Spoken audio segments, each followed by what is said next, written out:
This is Lab 7 for Physics 2211.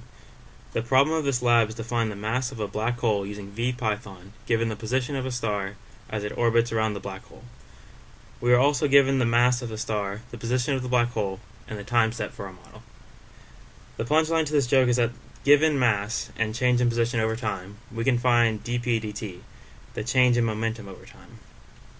From there, we can find the sum of the forces acting on that object. In this lab, we apply that to find that the mass of the black hole in the system is 3.17 E31. The important physics ideas for our model are the momentum principle and gravity.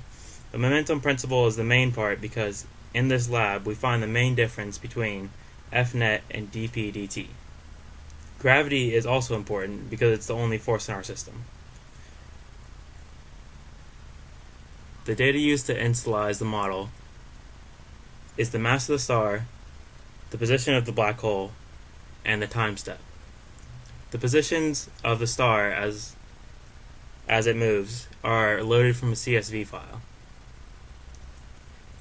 It is then calculated. The positions are then used to calculate the velocity by dividing the position by the delta t. The velocity and the momentum are then found and then used to find delta v and delta p. Momentum is, of course, velocity times the mass, and the change is the final minus the initial.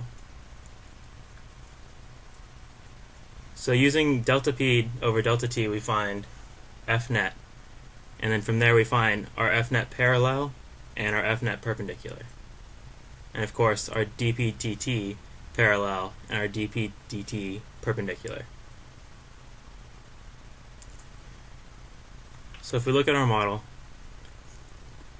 we see we have the yellow ball, which represents our star, and for clarity I added a black dot to represent the black hole.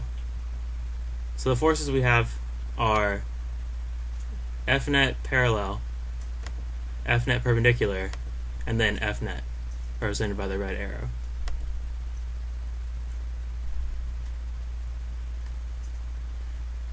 So as you can see, the black arrow is always parallel to the momentum. As the object speeds up, the arrow gets bigger, pointing in the direction of the momentum. As it passes the black hole, it points in the opposite direction, indicating that the object is slowing down. The Fnet perpendicular, of course, is perpendicular to parallel, and always points towards the center. So if we look at this in terms of dp dt, we can see that the black arrow represents the rate at which the motion changes, and the blue arrow represents the direction. So the model calculates that the mass of the black hole is about 3.17 E31. And if we look at t squared, we can see that that is the correct answer. So the data in this model fits very well because there's only two objects in the system, and the only force between them is gravity.